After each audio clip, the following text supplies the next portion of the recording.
Good morning. आज हम लोग सीएमए फाइनल का चैप्टर कंपनी लॉ में चैप्टर सरफेसी एक्ट 2002 पढ़ेंगे। सीएमए फाइनल का कंपनी लॉ में सरफेसी एक्ट 2002 जनरली इससे 5 नंबर का क्वेश्चन आता है एग्जाम में।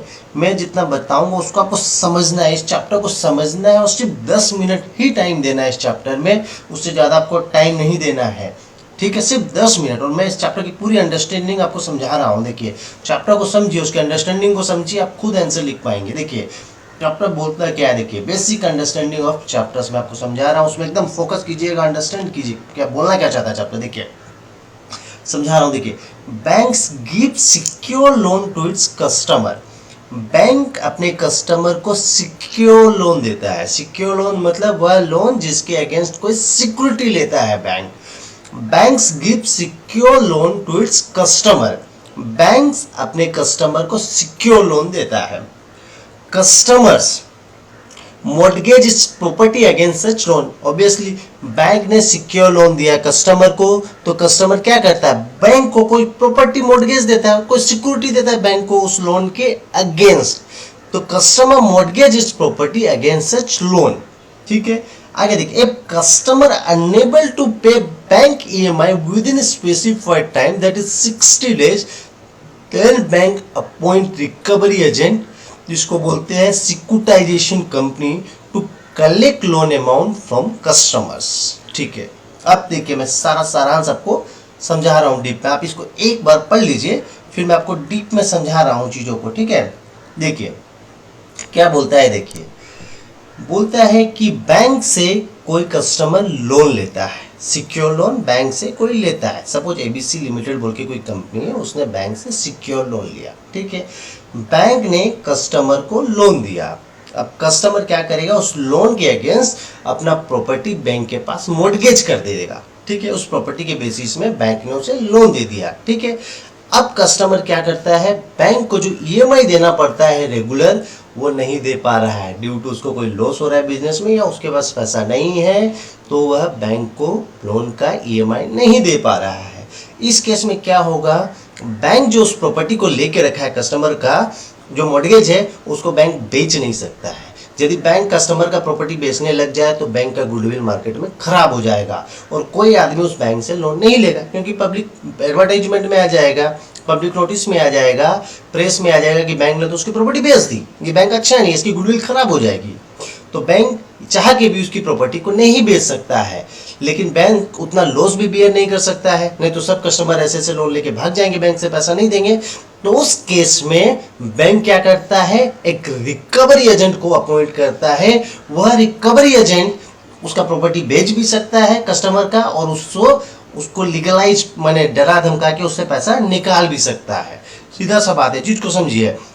बैंक अपॉइंट रिकवरी एजेंट, वह रिकवरी एजेंट का काम यही है, जो कस्टमर बैंक से लोन लेके रखा है उसका प्रॉपर्टी को बेच के बैंक को पैसा देगा, या कस्टमर को अपने तरीके से समझा के कुछ कुछ पैसा निकाल के बैंक को देगा। चीज को समझिए, उसी रिकवरी एजेंट को बोलते हैं स्क्रूटिनाइजेशन कंपनी या रिकंस्ट्रक्शन कंपनी। अब डाउट ये होता है कि उस रिकवरी एजेंट जो है बैंक के लिए ऐसा क्यों करेगा। ऑब्वियसली उसको कुछ फायदा होगा, तभी रिकवरी एजेंट ये काम करेगा।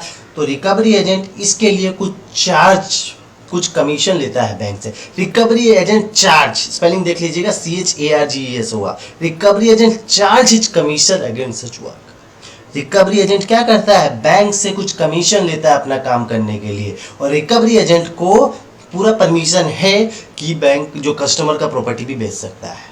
अब देखिए मैं एक एग्जांपल ले रहा हूं, उससे आपको सिंपल सा फंडा क्लियर हो जाएगा। देखिए एग्जांपल को आप फोकस कीजिएगा। देखिए क्या बोलता है, एक बैंक है, सपोज यूनियन बैंक है या कोई भी बैंक है, banks loan given ₹100 crore to ABC limited. Bank ने एबीसी लिमिटेड को 100 करोड़ का लोन दे दिया। एबीसी क्या किया, property mortgage 120 crore. Obviously ABC के पास 120 करोड़ की प्रॉपर्टी थी, वह एबीसी लिमिटेड ने बैंक के पास रखवा दिया, मतलब प्रॉपर्टी का पेपर बैंक के पास आ गया, और बैंक ने उस बेसिस में एबीसी लिमिटेड को 100 करोड़ का लोन दे दिया। अब क्या हो गया, आ गया कोरोना आ गया, मार्केट में रिसेशन आ गया समझ लीजिए, तो एबीसी लिमिटेड का बिजनेस हो गया धप। एबीसी लिमिटेड अपना बिजनेस अब चला नहीं पा रहा है।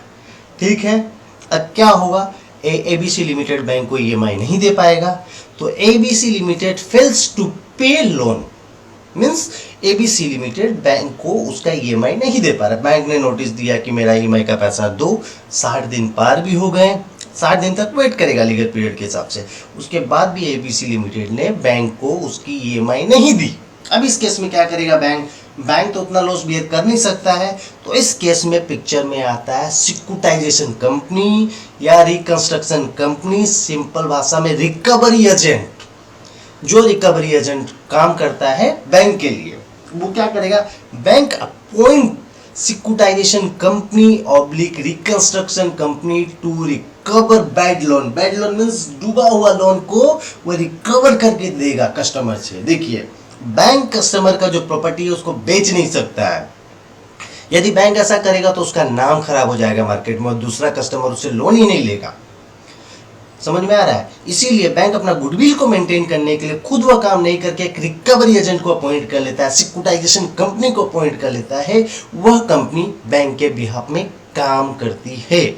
अब सिक्योरिटाइजेशन कंपनी के पास पावर है, लोन ने उसे पावर दिया है, कोर्ट ने उसे पावर दिया है कि वह कोर्ट के बिना परमिशन के ही कस्टमर की प्रॉपर्टी बेच देगा मार्केट में। वो आगे कस्टमर को बोलेगा तुम अपना ईएमआई दो, पूरा ईएमआई नहीं दे रहा, आधा ईएमआई दो, कुछ उसको बेनिफिट भी देगा, लेकिन कस्टमर तभी भी नहीं मानेगा। तो सिक्योरिटाइजेशन कंपनी के पास पावर है कि वह प्रॉपर्टी को बेच के बैंक को पैसा दे देगा। वह 120 करोड़ की प्रॉपर्टी बेचेगा, बैंक को 100 करोड़ देगा, खुद 20 करोड़ ले लेगा, या कस्टमर को 20 करोड़ देगा, बैंक को 100 करोड़ देगा, बैंक से कुछ कमीशन ले लेगा। मीन्स सिक्योरिटाइजेशन कंपनी फ्री में काम नहीं करता है, वह बैंक से कमीशन चार्ज करता है। इस चैप्टर का सार यही है कि कोई कस्टमर यदि बैंक से लोन ले लेता है और वह बैंक को लोन का पैसा नहीं दे पाता है, या कोई कभी कभी क्या होता है कस्टमर इंटेंशनली बैंक का पैसा नहीं देते हैं, ऐसा भी होता है। इसीलिए एक्ट बनाया गया है कि कोई कस्टमर बैंक से पैसा ले रहा है और लोन का पैसा वापस नहीं दे रहा है तो बैंक एक सिक्योरिटाइजेशन कंपनी को अपॉइंट करेगा और वह कंपनी बैंक के बिहाफ में उस कस्टमर से पैसा रिकवर करके देगी। वो दोनों ऑप्शन वर्क करेगी, प्रॉपर्टी को बेच भी सकती है या उसको रिक्वेस्ट करेगी कि तुम ईएमआई दे दो, या डरा धमका भी सकती है, उसके पास पूरा पावर है कोर्ट का। अब इस चैप्टर में कुछ बेसिक टर्म्स जो यूज किए गए, मैं उसको टर्म्स को डिस्कस कर रहा हूं, आप देखिए समझ जाएंगे। सबसे पहले बोलता है रिकंस्ट्रक्शन। रिकंस्ट्रक्शन मतलब क्या होता है? देखिए, रिकंस्ट्रक्शन का सिंपल मीनिंग यही है, acquisitions of recovery write off loan by securitization company. क्या होता है रिकंस्ट्रक्ट, बैंक क्या होता है, जब अपॉइंट करता है सिक्योरिटाइजेशन कंपनी को तो उसको अधिकार देता है कि यह प्रॉपर्टी आप बेच सकते हो। तो वह प्रॉपर्टी कैसे बेच पाएगा? कि उसको प्रॉपर्टी का पेपर देगा। सिंपल सा बात है, रिकंस्ट्रक्शन कंपनी जो रिकवरी एजेंट अपॉइंट होगा वो प्रॉपर्टी को कैसे बेच पाएगा? बैंक के पास जो प्रॉपर्टी मॉर्गेज है उसको पेपर दे देगा। तो सिंपल सा रिकंस्ट्रक्शन मतलब यही होता है, एक्वायर मॉर्गेज प्रॉपर्टी पेपर। वह प्रॉपर्टी पेपर रिकंस्ट्रक्शन कंपनी को देना, उसी को बोलते हैं रिकंस्ट्रक्शन करना। अब देखिए, acquisitions of recovery write off loan, माने रिकवरी राइट, उससे जो रिकवर करने का अधिकार दे दिया सिक्योरिटाइजेशन कंपनी को, उसी को बोलते हैं रिकंस्ट्रक्शन। फिर से कंस्ट्रक्शन करना मतलब सीधा सा बात है, मॉर्गेज का प्रॉपर्टी का पेपर उसको दे देना। अब बोरोअर, इसमें बोरोअर क्या है? जो बैंक से पैसा ले रहा है। यहाँ ABC limited is borrower, means customer who receive loan from bank, मतलब एबीसी लिमिटेड जिसने बैंक से पैसा लिया वह हो गया बोरोअर। फाइनेंशियल असेट्स मतलब बैंक के लिए क्या है? फाइनेंशियल असेट, बैंक अपना बैलेंस शीट में लोन को असेट मानता है, कस्टमर लायबिलिटी मानता है, तो बैंक के लिए क्या हो गया? Financial asset, loan of bank. Non performing assets मतलब वह एसेट जो परफॉर्म नहीं कर रहा, वह लोन जो डूबा हुआ है, बैड लोन, सिंपल सा बात है। लॉस एसेट जो लॉस हो चुका है लोन वो, या no EMI receive for such loan, इस लोन का ईएमआई नहीं आ रहा, उसी को बोलते हैं नॉन परफॉर्मिंग एसेट। बैंक के लिए एसेट क्या है? लोन। और नॉन परफॉर्मिंग मतलब वह लोन जो परफॉर्म नहीं कर रहा है, जो लोन डूब चुका है, बैड लोन। अब आता है क्वालिफाइड इंस्टीट्यूशनल बायर, मीन्स यहाँ सिंपल से आपको समझना है, बैंक जो लोन देता है उसी को बोलते हैं क्वालिफाइड इंस्टीट्यूशनल बायर। इट में भी पब्लिक फाइनेंशियल इंस्टीट्यूशंस भी हो सकता है। सिंपल भाषा में समझ लीजिए बैंक। और लास्ट का मेन कंसेप्ट है सिक्योरिटाइजेशन, किसको बोलते हैं? Acquisition of financial asset by securitization company. क्या होता है? जब बैंक सिक्योरिटाइजेशन कंपनी को वो एसेट दे देता है, वह लोन दे देता है, उसी को बोलते हैं acquisition of financial asset by securitization company. माने सिक्योरिटाइजेशन कंपनी वह फाइनेंशियल एसेट वह लोन बैंक से ले लेता है और अपने हिसाब से रिकवर करता है, इसी को बोलते हैं सिक्योरिटाइजेशन। अब देखिए एग्जाम में क्वेश्चन आया है, मैं क्वेश्चन आप पढ़िए, 1 मिनट में मैं आ रहा हूँ, फिर अपने एग्जाम का क्वेश्चन डिस्कस करेंगे, ठीक है। अब अपने एग्जाम का क्वेश्चन डिस्कस देखिए, एग्जाम में क्वेश्चन आया है 2016 दिसंबर में, ठीक है। क्वेश्चन क्या है देखिए, RS limited is a securitisation and reconstruction company under SARFAESI act 2002। RS limited क्या है? रिकवरी एजेंट है, सिंपल सा भाषा में, जो बैंक का पैसा रिकवर करके देता है। सिक्योरिटाइजेशन कंपनी है, रिकवरी एजेंट है। The certificate of registration granted to it was cancel, जिसको सर्टिफिकेट ऑफ रजिस्ट्रेशन जो दिया गया था काम करने के लिए रिकवरी एजेंट का, वो कैंसिल कर दिया गया। State the authority which can cancel the registration and the right of RS limited against cancellation. Means किसके पास पावर है उसका, माने लाइसेंस को कैंसिल कर देने का, और सिक्योरिटाइजेशन कंपनी किसके पास अपील कर सकता है उसके लिए। देखिए अब मैं इसको प्रोविजन को पढ़ा रहा हूँ, आप प्रोविजन देखिए। बोलता है Reserve Bank of India, the RBI, Reserve Bank of India में cancel a certificate of registration granted to a securitisation and reconstruction company for the reason mention under section 4 of the SARFAESI act 2002।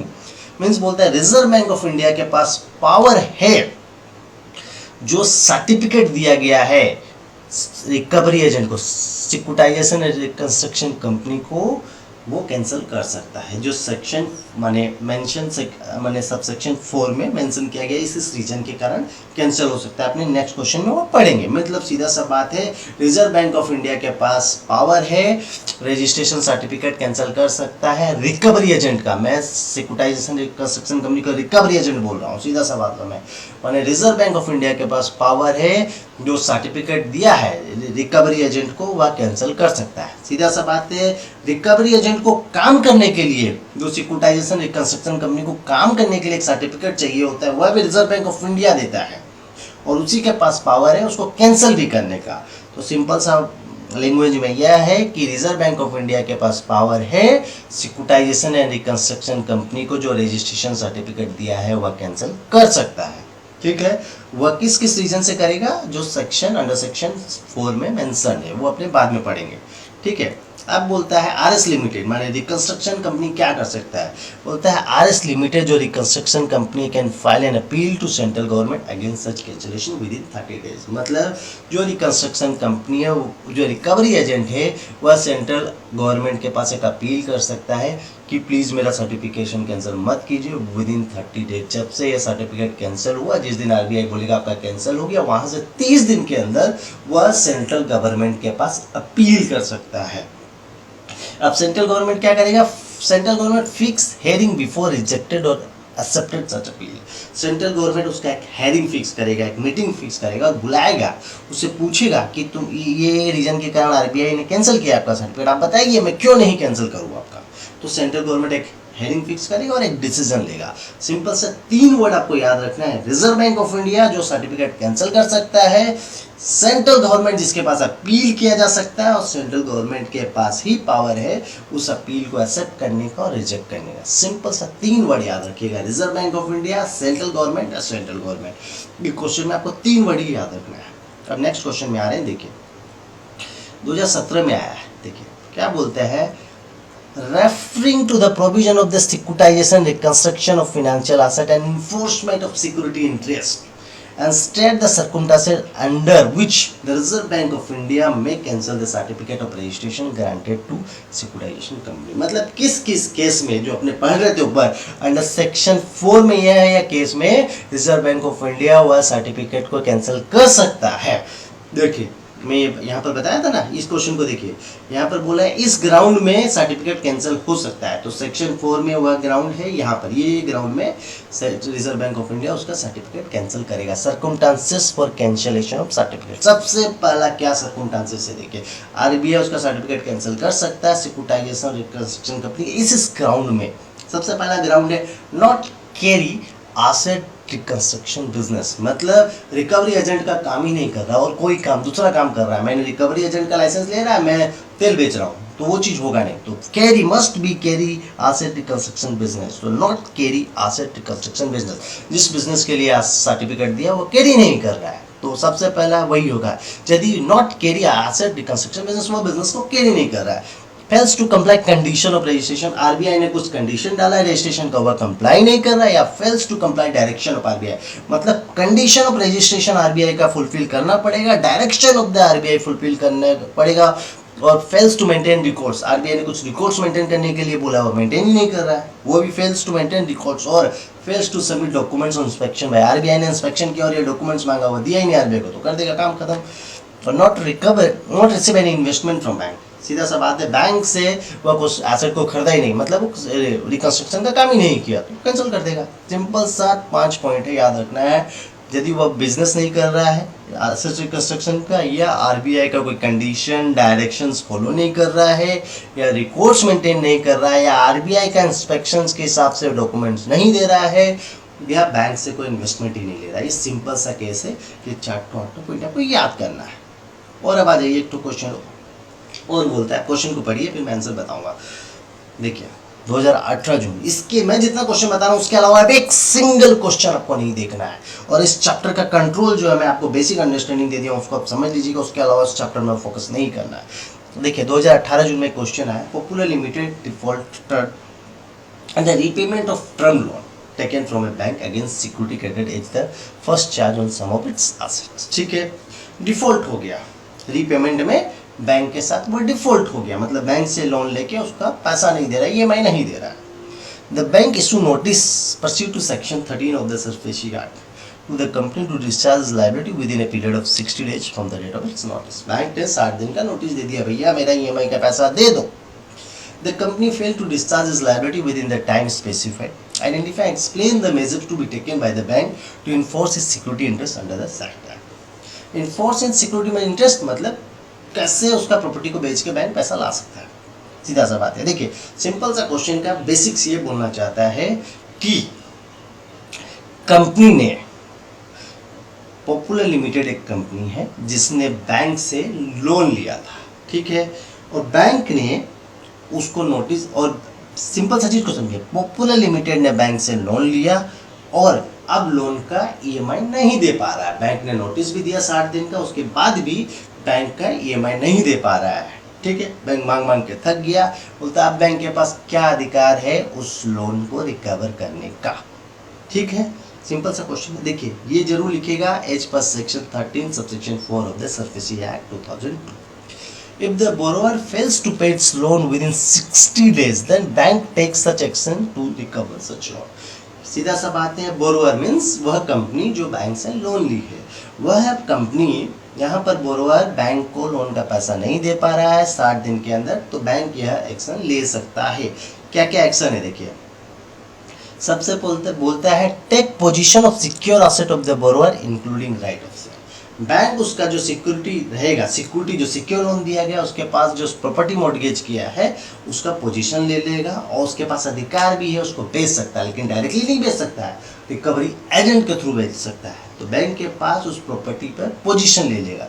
दूसरा है control management of business of borrower related to mortgage asset. Suppose mortgage asset एक property है जिसको वो भाड़ा देके, जो borrower उसको भाड़ा देके, उसका कुछ भाड़ा आता था वह बैंक को देता था, तो बैंक उसका माने दूसरा को भी भाड़ा में लगा सकता है, सिर्फ उसी प्रॉपर्टी को, दूसरी प्रॉपर्टी पे नहीं जो मॉर्गेज किया हुआ है, जितना प्रॉपर्टी मॉर्गेज किया उतना पर ही उसका अधिकार है। तो सीधा सा बात है, उसका प्रॉपर्टी का मैनेजमेंट को भी कंट्रोल कर सकता है। तीसरा, appoint securitization reconstruction company for recover of loan.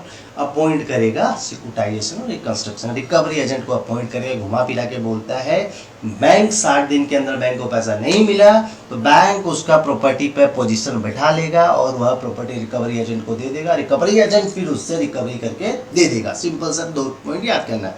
अब देखिए मैं कुछ बोलना चाह रहा हूँ, बस इस चैप्टर में यही है, फिलहाल यही है, और बाकी थैंक यू।